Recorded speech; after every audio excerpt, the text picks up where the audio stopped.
2010년 12월 13일 월요일 오후 4시 30분쯤에 112로 신고가 들어옵니다. 전주의 한 모텔의 주인이었는데요. 객실 베란다에서 시신이 발견됐다는 신고였습니다. 어떻게 발견한 겁니까? 모텔 주인이 낡은 간판을 교체하려고 그날 크레인 기사를 불렀는데요. 옥상에 올라갔던 기사가 건물 높이를 가늠해 보려고 아래를 내려본 거죠. 2층 베란다에 옷더미와 그 아래에 마네킹 같은 걸 발견하고 모텔 주인에게 알렸던 거였습니다. 최초 현장입니다. 와, 그 크레인 기사 진짜 놀랬겠다.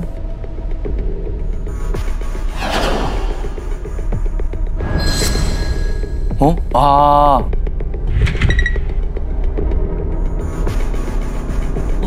팔이구나. 팔이 부자연스러운 게 마네킹이라고 생각을 할 수도 있겠네요. 그렇지, 옷더미를 저렇게 덮어놨으니까. 아니, 왜 이렇게 팔이 검었지? 그러니까요, 보통 마네킹은 살색인데 저기는 이 부패가 그럴 수도 있겠네. 설마 시신이 부패가 된 거예요, 지금? 네, 부패가 상당히 진행된 시신이었습니다. 배가 부패가스로 부풀어 있기도 했고요. 속옷까지 모두 다 벗겨진 나체 상태의 여성이었다고 합니다. 여성이요. 속옷까지 다 벗겨진. 이게 알몸이면 분명히 성폭행 관련한 사건일 수도 있는 거잖아요, 지금. 그럴 가능성이 상당히 높았습니다. 얼굴에 검붉은 액체가 흘러나와 있었고요. 시신의 등과 엉덩이 부위에 피부가 벗겨져 있었는데요. 객실과 베란다 사이 바닥에 있던 문틀에서 피부 조각이 발견됐거든요. 아마도 객실에서 범인이 범행을 저지르고 알몸 상태의 시신을 베란다로 끌고 가면서 피부 조직이 벗겨졌던 것으로 추정됐던 상황이었습니다. 그 얼굴에 검붉은색 액체라면은 이 코피였던 건가? 뭐지? 그런 포켓까지 있었다는 거잖아요. 그러니까 알몸 상태로 누군가가 베란다로 시신을 끌고 가는 상황에 그 피부 조직이 거의 긁혀서 남아 있었던 거고. 아니, 근데 이해가 안 되는 게 부패가 될 정도면은 범행이 일어난 지도 한참 됐다는 얘기잖아요. 그렇지. 무서운 게 뭐냐면 베란다에서는 그 시신이, 방에서는 이 숙박하는 손님들이 잠을 자고 나갔다는 거잖아요. 그러니까. 그럴 만한 이유가 있었습니다.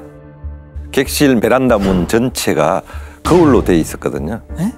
그러니까 방 내부를 미러 형식으로 비추고 있어서 방에선 바깥이 보이지 않았던 겁니다. 밖이 베란다인지 안에 있는 투숙객은 모를 수도 있었다. 야, 어쨌든 간에 이 방에는 손님들이 여러 번 묵었을 테니까 범행 흔적도 이미 없어지지 않았을까요? 그렇지. 청소는 계속 했을 거 아니야. 사람들은 숙박을 하고 나가고 또 정리했을 테니까. 네, 맞습니다.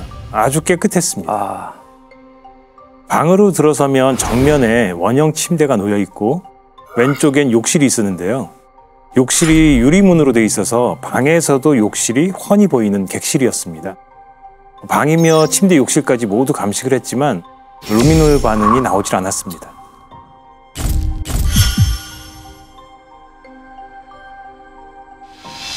오래됐나 보다. 그래도 분명 이 피해자도 손님 중에 한 명이었을 거 아닙니까? 그럼 둘이 들어갔다가 한 명이 나왔던 상황이면은 주인이든 누구든 이상하다고 생각할 법도 한데.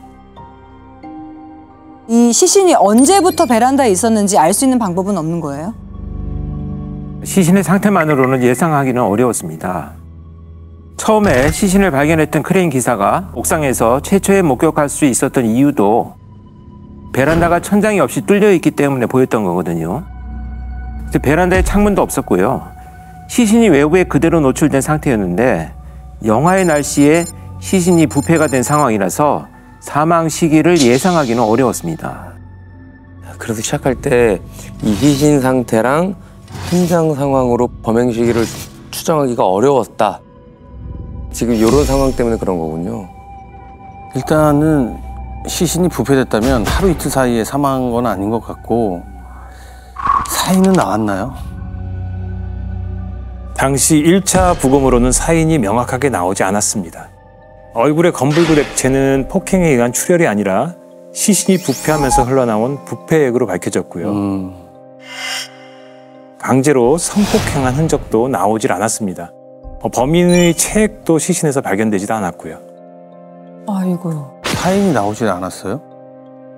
그러니까 성폭행도 아니란 얘기고. 그럼 어떻게 사망을 했다는 거예요, 지금? 눈꺼풀 안쪽에 일혈점이 군데군데 나타나긴 했는데 목이 졸린 흔적은 없었다고 합니다.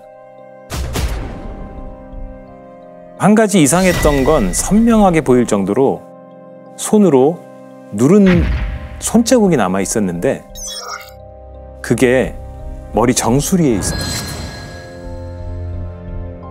머리 정수리에?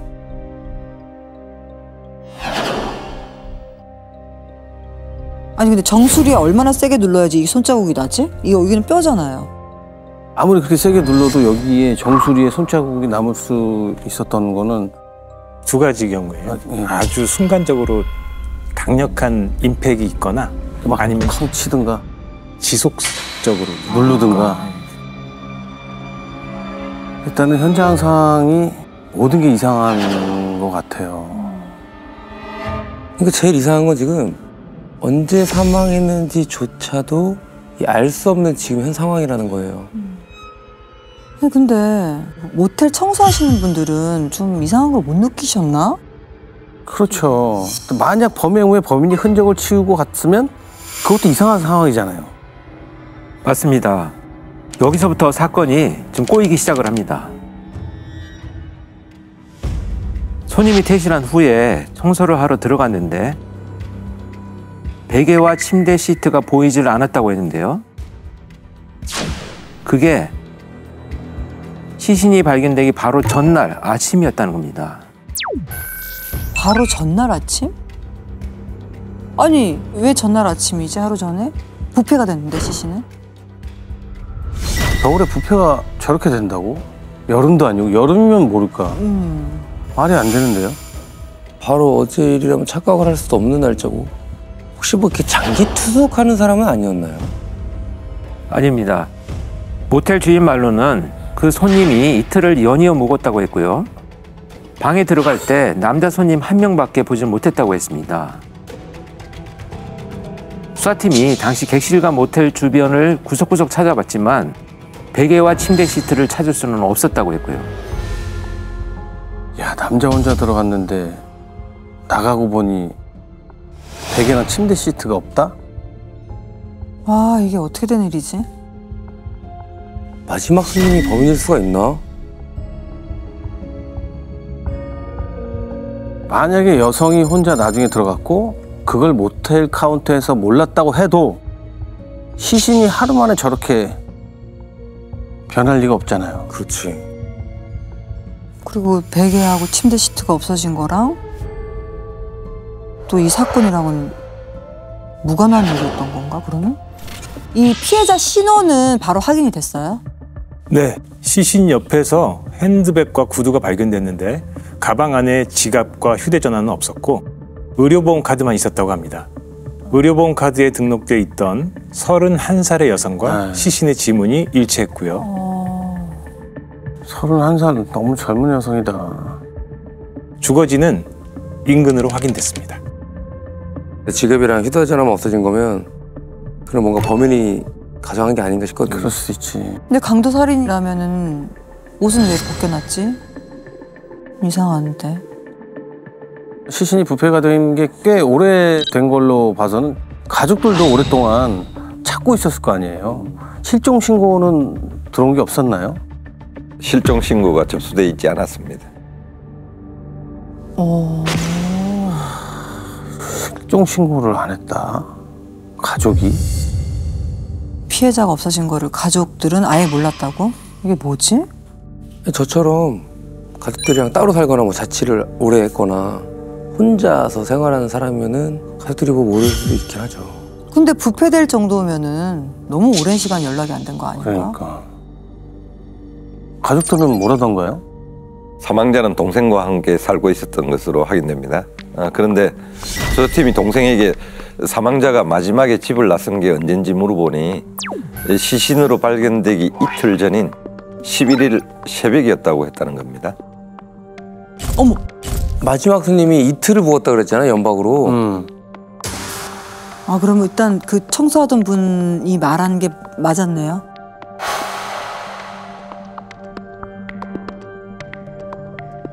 그럼 객실에서 마지막으로 나간 손님이 범인이었다는 거잖아요, 지금. 그러면은 그 마지막 손님이 베개랑 침대 시트를 가져온 것도 증거를 없애기 위한 그런 거네. 잠깐만, 그러면 그게 이게 말이 돼? 그러니까 그 사이에 부패가 그렇게 됐다는 게 이게 겨울인데 가능한 겁니까? 가능성이 있었습니다. 이 시신이 발견된 베란다 쪽 객실이 사실 난방이 잘 안 되는 방이었다고 합니다. 그래서 그 방 침대에만 온열 매트가 깔려 있었다고 했고요. 범인이 온열 매트를 켠 상태로 침대 위에 시신을 하루 정도 방치했다면 부패가 빠르게 진행됐을 가능성이 충분히 있다는 상황이죠. 그런데 현장에서 아무것도 안 나왔잖아요. 그러게요. 이게 왜냐면 얼굴에도 부패액이 흘러나올 정도면 분명히 온열 매트에도 묻었을 가능성이 높다고 생각이 드는데. 온열 매트도 없었던 거예요, 그러면? 온열 매트는 그대로 객실에 있었습니다. 아니 근데 아무것도 안 나온 거예요? 뭔가 범인이 엄청 치밀하게 현장을 막 조작한 느낌이 드는데. 그러게요. 일단 그 마지막 손님이 범인일 가능성이 높은 거잖아요. 모텔 주인은 그 남자를 봤을 수도 있잖아요.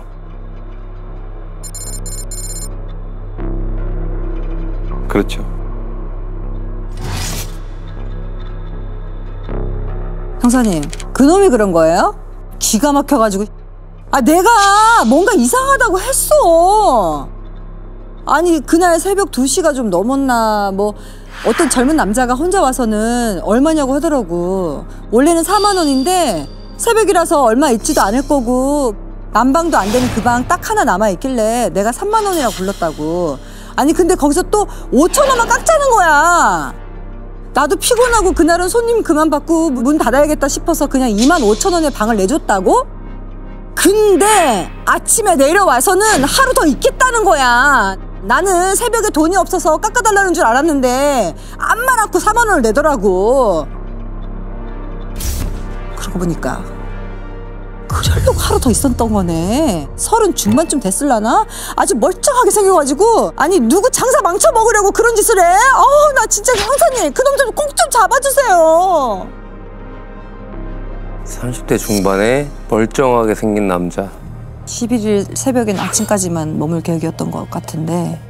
근데 바로 하루 더 연장했다면 그 사이 무슨 일을 벌였다는 거잖아요. 그렇죠. 왜냐면은 시신을 뭐 처리하고 현장까지 치우려고 했으면 물리적인 시간이 필요했을 테니까. 그러면 그 모텔 주인은 끝까지 이 피해 여성을 보지 못한 거네요. 네. 와. 여성은 보지 못했다고 했습니다. 그래서 모텔 CCTV를 보니까 남성이 들어간 한 10분 정도 지난 시각에 피해 여성 혼자 모텔로 들어와 객실로 바로 이동하는 게 찍혀 있었다고 합니다. 이후 여성은 객실에서 단 한 번도 나온 적이 없고요.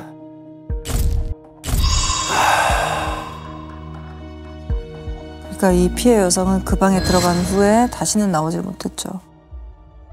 아침에 숙박을 연장한 남성만 이후로 혼자서 모텔을 몇 번 들락날락했는데 손에 비닐봉지가 쥐어져 있기도 했습니다. 이상한 건 다음 날인 12일 아침 7시에 퇴실을 할 때 이 남성이 빈손이었다고 합니다. 나갈 땐 빈손이었다고요? 아니, 들락날락하면서 뭔가를 사서 온 것 같은데. 나갈 때 빈손이면은 그 반대로 침대 시트랑 베개는 어디다 두고 나온 걸까요? 이야, 크기가 꽤 컸을 텐데. 아니면 베란다를 통해서 밖으로 던지고 내려가서 치웠나? 이게 어떻게 감쪽같이 없앨 수가 있지? 마지막 투스킨 이 남자는 찾았나요? 일단 현금으로 숙박비를 계산했기 때문에 결제 내역으로는 이 남성을 추적할 수가 없었고요. 이 남성이 피해 여성에게 객실 호수를 알려줬기 때문에 여성이 모텔로 들어서자마자 객실로 바로 이동했을 거라고 판단한 수사팀은 피해자의 휴대전화 통화 내역을 살펴봅니다. 여성이 모텔에 들어가기 직전 어떤 휴대전화 번호로 걸려온 전화를 받은 기록이 나오는데 16초 동안 통화를 한 것으로 확인됩니다. 시간을 보니 남성이 모텔로 들어온 지 딱 1분 후였고요. 그 통화 상대가 누군지 확인이 됐나요? 네. 휴대전화 명의자는 45살의 남성으로 확인이 됐는데요. 피해 여성과 아무런 관련이 없었던 사람이었습니다. 피해자의 통화 내역을 모두 뒤져봤는데 피해자가 이 남성과 통화한 게 그날 새벽 딱 16초 동안 통화한 게 처음이자 마지막이었던 상황이었고요. 야, 처음 통화한 사람이었다고? 모르는 사람이랑 16초 통화하고 바로 모텔로 갔다? 이게 어떻게 되는 일이죠? 게다가 이 수사팀이 남성의 인적사항을 확인해 봤더니 범행 현장에 그 어떤 흔적도 남기지 않고 현장을 조작한 살인범으로 보기는 어려웠다고 합니다. 사실 이 남성은 지적 장애인이었습니다.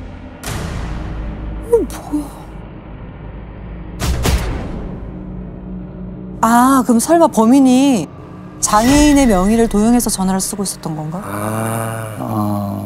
하긴 그 모텔 주인이 마지막 손님에 대해서 얘기했을 때 뭐 장애가 있거나 그런 얘기를 또 하지 않았거든요. 맞네. 그러니까. 그것도 30대 중반 정도라고 했는데 모텔 주인한테는 다시 확인해 봤나요? 모텔 주인도 마지막 손님이 장애가 있는 것으로 보이진 않았다고 했습니다. 아, 그러면 통화 상대가 범인이 아니거나 범인이 남의 전화를 쓰고 있다라는 거잖아요, 지금. 아, 야, 이렇게 되면 범인이 누군지 찾기 어려워지는 건데. 그래서 수사팀이 피해자의 통화 내역을 다시 꼼꼼히 찾아보는데요. 피해 여성을 모텔로 불러들였을 가능성이 있는 전화번호가 하나 나옵니다. 지역번호로 시작되는 번호였고요. 번호가 등록된 주소를 확인하니 24시간 남성 전용 전화방이었던 겁니다. 전화방이요? 피해 여성에게 전화한 사람이 누군지 확인됐어요? 예. 피해자가 모텔에 들어가기 직전에 16초 동안 전화했던 전화번호와 일치했다고 합니다.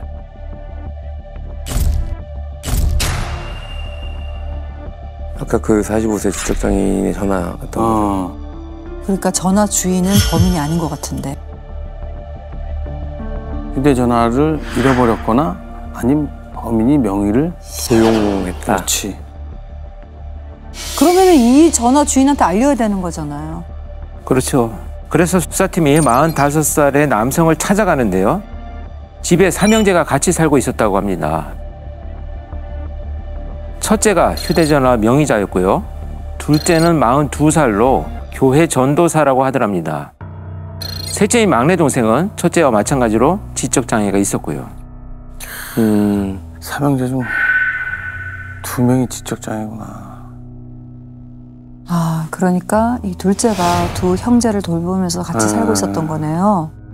그렇다면 이런 상황을 둘째 동생한테 얘기를 하셨겠네요. 근데 수사팀은 휴대전화에 대한 얘기를 일절 꺼내지 않습니다. 왜요? 직접 만나보니까 삼형제의 관계가 굉장히 밀접해 보였다고 합니다. 부모님이 일찍 돌아가신 후에 둘째가 두 형제를 돌보고 있었는데 일하는 시간을 제외하고는 삼형제가 집 안에서만 생활하고 있었거든요. 그래서 혹시나 수사팀은 삼형제의 주민등록 사진을 모두 뽑아서 모텔로 가져갑니다. 수사팀은 모텔 주인을 만나 그날 마지막 손님의 얼굴을 확인하고요. 둘째를 긴급 체포합니다. 와. 그러니까 형의 전화기를 들고 전화방에서 여성을 만났고 지금 살인까지 했다.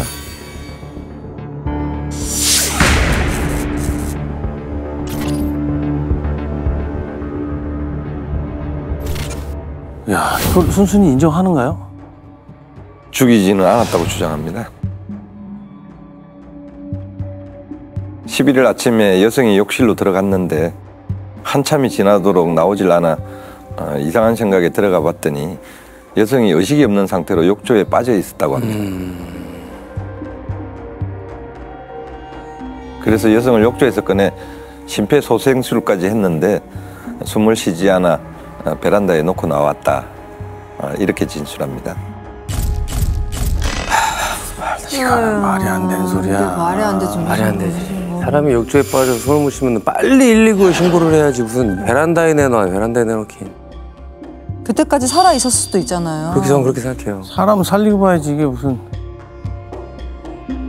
119에 신고를 못한 건 자신이 교회 전도사라 전화방에 갔다는 사실이 알려질 것이 두려워서 그런 거다. 이렇게 얘기를 합니다. 야, 더 말이 안 되지. 가지 말았어야지. 자기 소문 때문에 사람 목숨을 지금. 아니 베란다에 갖다 둔 건 어차피 죽이겠다는 얘기 아니에요 이거? 네. 처음에 이 객실의 구조를 얘기할 때 욕실 문이 어떻게 되어 있었다고 기억을 하시는지요? 투명하게 돼 있다고. 다 보인다고 했잖아요. 네. 투명하게. 그러면 안에서 잘못되거나 소리가 났으면은 안에가 다 보이잖아요 지금. 다 보이는 거죠. 네. 완전 거짓말이죠. 밖에서 이미 볼 수 있었는데. 거짓말이지. 말이 안 되지. 에라이. 거짓말. 에휴, 대체 왜 그랬답니까? 지금부터 들려드릴 이 범인의 주장은 살인을 부인할 때보다 더 황당합니다. 더 황당할 수가 있나? 뭐지? 또 소설을 쓴 거야. 둘이 밤새 서로 살아온 얘기를 나누게 됐는데 어린 시절부터 가정 환경 때문에 불우했던 처지가 너무 비슷하더랍니다.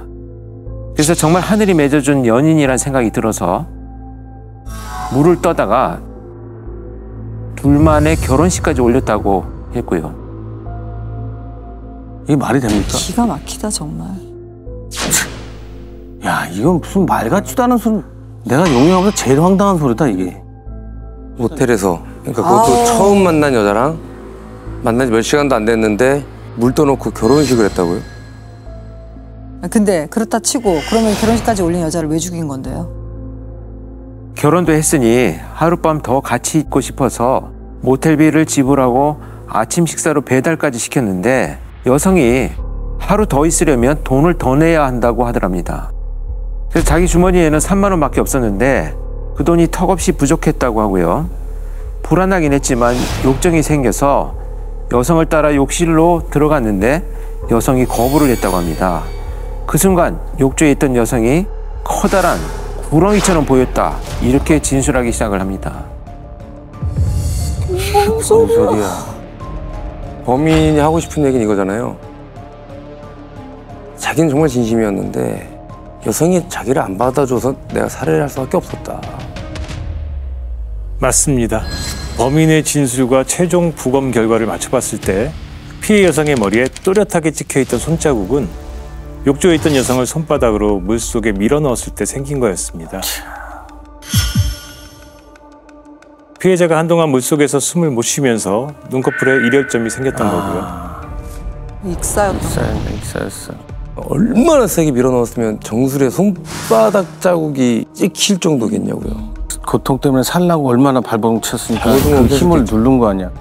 대체 어떻게 했길래 방의 흔적이 어떻게 아무것도 안 남을 수가 있죠? 베개랑 침대 시트도 감쪽같이 처리한 거잖아요. 이거 어떻게 했대요? 11일 아침에 여성을 일단 살해를 한 후에 모텔을 들락날락거리면서 방수포를 사왔다고 합니다. 온열 매트를 켜둔 채 그 위에 방수포를 깔고 시신을 눕힌 채 하룻밤을 보낸 건데요. 다음날 시신에서 부패 냄새가 나니까 그때 시신을 베란다로 끌어내고 방수포와 베개, 침대 시트를 모두 꺼내 욕실 천정에 숨겨놓고 이야, 걔가 아무것도 안 들고 나왔구나. 그렇지. 이 화장실 가면 이렇게 이 천장이 뚫려 있잖아. 예. 그 안에 넣어놓은 거네. 야 이거 뭐야? 자꾸 왔다 갔다 하면서 뭐 사들고 들어간다고 하는 게 방수포 사들고 온 거고. 시신 부패될 걸 미리 다 알고 이미. 부패액이 혹시라도 흘러나올까 봐 방수포까지 깔고. 야 이게 뭐야? 근데 이거 우발적이거나 한두 번 해본 것 같지가 않아요. 그래서 당시 수사팀도 범인에게 여죄가 있는지 철저히 수사를 했는데 아무것도 나오진 않았다고 합니다. 전과를 확인해 보니 10년 전쯤 절도와 사기 전과만 있었다고 했고요. 119 구급대원들을 부르지 못했던 게 교회 전도사였기 때문에 알려질 것이 두려웠다고 했잖아요. 이 연장선상으로 진술하는 내내 자신이 얼마나 죄책감에 시달리고 있었는지에 대해서 강하게 피력을 합니다. 피해 여성 시신을 침대에 눕히고 밤새도록 옆에서 미안하다, 하늘 날아가서 잘 살으라며 기도를 하기도 했다고 하고요. 다음 날은 모텔에서 여러 번 나왔던 것도 자수를 하려고 경찰서도 가려고 했지만 차마 못 갔다, 회개하려고 교회도 갔었다, 이런 주장들을 합니다. 그렇게 얘기하면 뭐가 달라지냐? 사람을 죽였는데. 결국 말 들어보면 자백도 안 한 거고요. 회개도 안 한 거예요. 아무것도 안 한 거야. 아무것도 안 한 거예요. 자신이 교회 전도사라고 하긴 했지만 실제 성경 공부 과정만 수료했을 뿐 목회 활동도 한 적이 없고 교회 내에서도 평판이 좋지를 않았다고 합니다. 이 범인이 교회에 나온 날에 자주 돈을 잃어버리는 교인들이 많아 지갑 단속도 철저히 했었다는 증언도 있었고요. 피해 여성을 만난 그날도 동생이 병원비로 내야 할 돈을 유용했었던 거였습니다. 아 이제 아이고. 돌아야 씨. 야, 그 동생이 아픈데 그 병원비를 전화방 가서 쓰고 싶을까? 천하의 몫을 보냐. 죄값은 얼마나 받았습니까? 징역 12년을 받습니다.